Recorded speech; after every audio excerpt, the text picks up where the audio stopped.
आज हिमाचल में देखिए, जितने भी कानून बने हैं वो सब बड़े बड़े उद्योगपतियों के लिए बन रहे हैं। हिमाचल में जो सेब उगता था, उसके जो छोटे छोटे किसान हैं वह रो रहे हैं, क्योंकि एक व्यक्ति के लिए सब कुछ बदला जा रहा है। सुनने की हिम्मत रखो। मैं अध्यक्ष महोदय जी, अध्यक्ष महोदय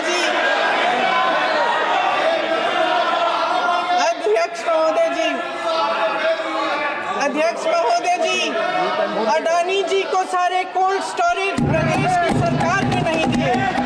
अडानी जी को सारे कोल्ड स्टोरेज आपकी सरकार ने दिए हैं। देश देख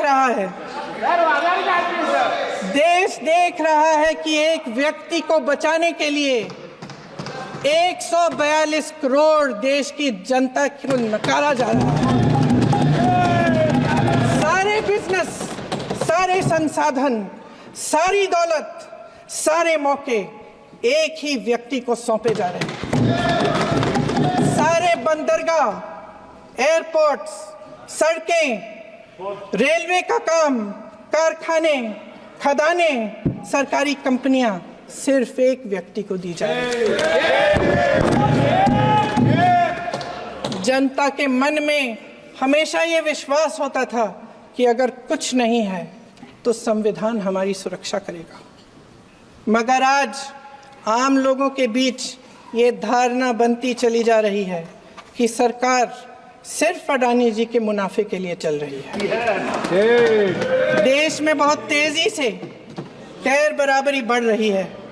जो गरीब है वो और गरीब हो रहा है, जो अमीर है वो और अमीर हो रहा है।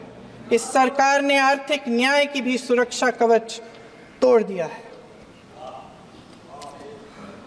राजनीतिक न्याय की जब बात होती है, मेरे सत्ता पक्ष के साथी आज खड़े हुए और तमाम गिनती करने लग गए कि ऐसा हुआ वैसा हुआ, 1975 में जो हुआ। तो सीख लीजिए ना, आप भी सीख लीजिए, आप भी अपनी गलतियों के लिए माफी मांग लीजिए। आप भी बैलेट पे चुनाव कर लीजिए, दूध का दूध, पानी का पानी हो जाएगा। आप राजनीतिक न्याय की बात करते हैं, सरकारों को पैसों के बल पर गिरा देते हैं।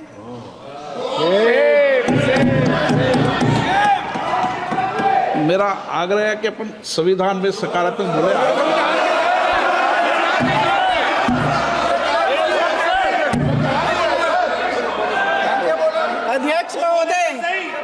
अध्यक्ष महोदय, सत्ता पक्ष के हमारे साथी ने एक उदाहरण दिया उत्तर प्रदेश की सरकार का, तो मैं भी एक उदाहरण दे देती हूँ महाराष्ट्र की सरकार का।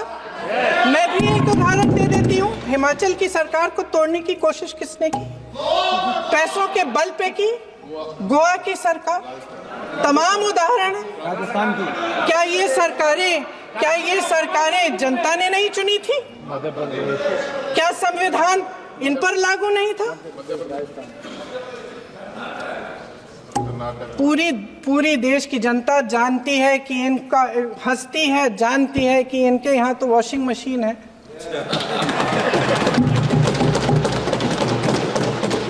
तो यहाँ से वहां जाता है, वो धुल जाता है। इस तरफ दाग, उस तरफ स्वच्छता। और मेरे कई ऐसे साथी हैं जो इस तरफ होते थे उस तरफ चले गए, मुझे दिख भी रहे हैं, वॉशिंग मशीन में शायद धुल गए हैं। अध्यक्ष महोदय, जहां भाईचारा और अपनापन होता था, जहां हमारे संविधान ने एकता का सुरक्षा कवच दिया था, वहां शक और घृणा के बीज बोए जा रहे हैं। एकता का सुरक्षा कवच तोड़ा जा रहा है।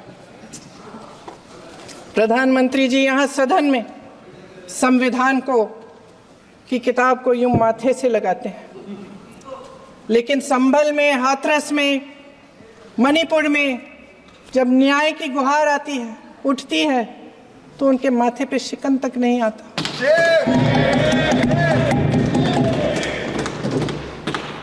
शायद समझ नहीं पाए हैं कि भारत का संविधान संघ का विधान नहीं है।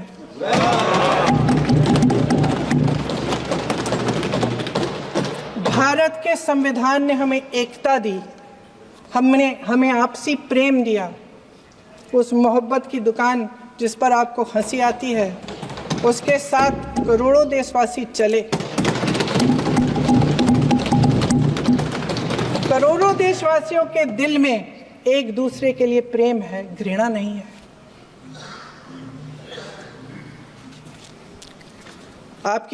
इनकी जो विभाजनकारी नीतियां हैं, उसका नतीजा हम रोज देखते हैं। राजनीतिक फायदे के लिए संविधान को छोड़िए, देश की एकता को भी ये रख नहीं सकते, इसकी सुरक्षा नहीं कर सकते। हमने संभल में देखा, मणिपुर में देखा। दरअसल इनका कहना है कि अलग अलग इस देश के अलग अलग हिस्से हैं, लेकिन हमारा संविधान कहता है कि ये देश एक है और ये देश एक रहेगा। जहां खुला विवाद होता था, अभिव्यक्ति का सुरक्षा कवच होता था, इन्होंने भय का माहौल पैदा किया है।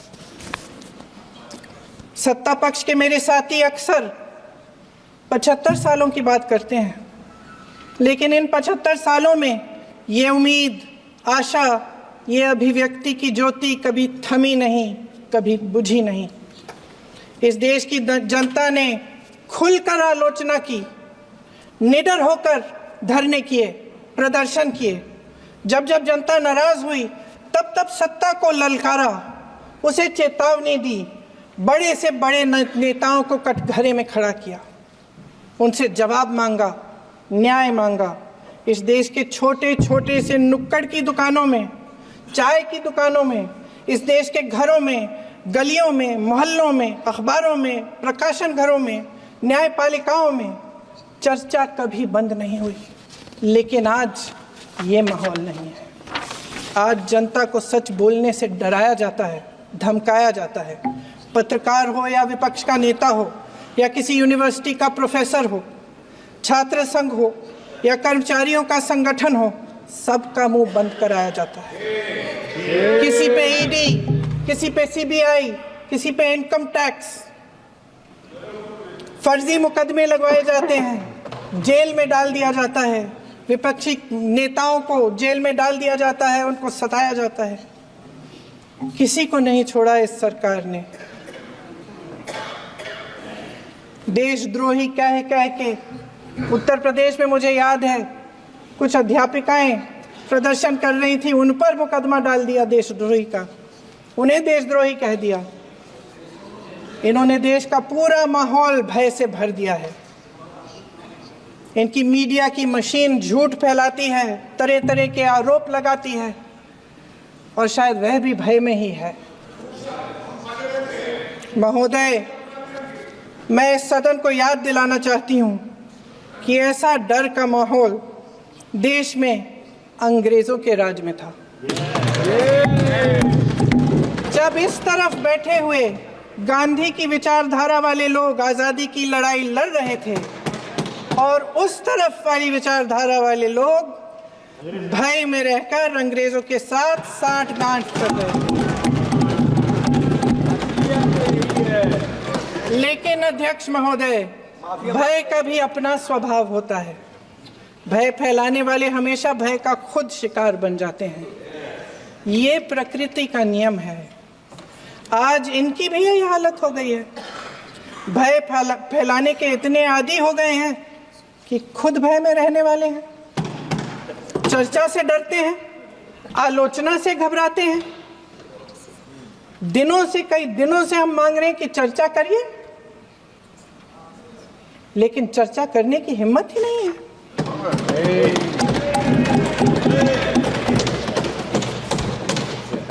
एक कहानी होती थी अध्यक्ष महोदय, शायद बचपन में आपने भी सुनी होगी।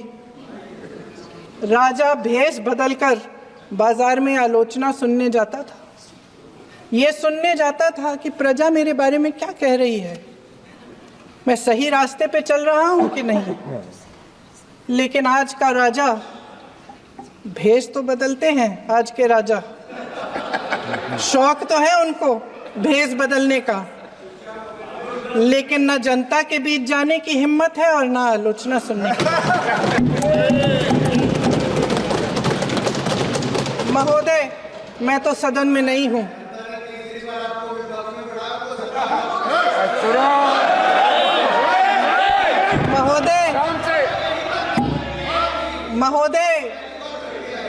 महोदय, जनता में बहुत विवेक है, ये सही है।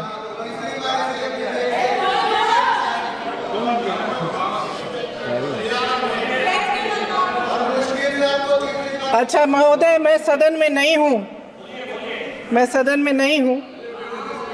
कुछ, हाँ ठीक है, मैं सदन में नहीं हूँ, मात्र 15 दिनों से आ रही हूँ।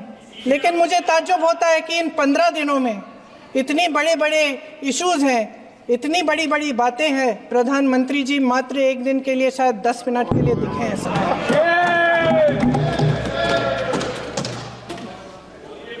बात यह है अध्यक्ष महोदय जी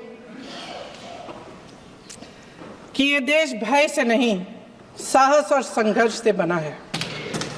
इसको बनाने वाले देश के किसान, जवान, देश के करोड़ों मजदूर और गरीब जनता है। संविधान इनको साहस देता है। मेहनती मिडिल क्लास है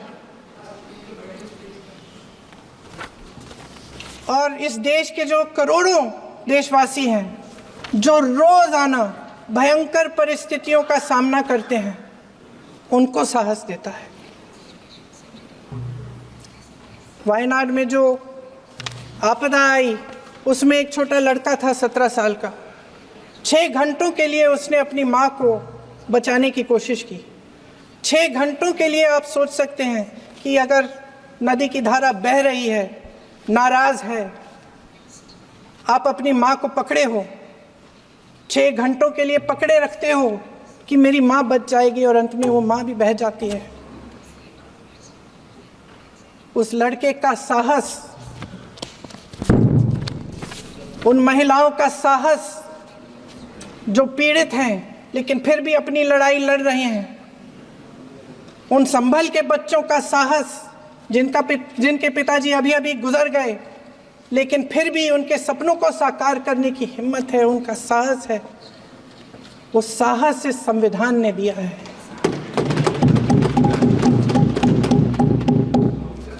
वो आत्मविश्वास से संविधान ने दिया है। ये देश भय से नहीं चल सकता, ये देश साहस से ही चलेगा।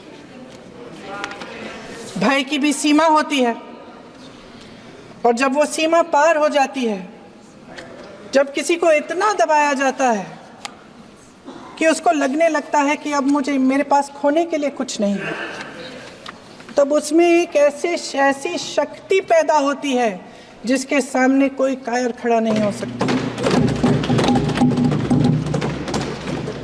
ये देश कायरों के हाथों में ज्यादा देर तक कभी नहीं रहा है। ये देश उठेगा, ये देश लड़ेगा, सत्य मांगेगा, सत्यमेव जयते। जय हिंद। और आप हमसे जुड़े रहने के लिए सब्सक्राइब करें YouTube पर, फॉलो करें Twitter पर और लाइक करें Facebook पर। और ज्यादा जानकारी के लिए आपको टाइप करना होगा सिर्फ न्यूज़ नशा।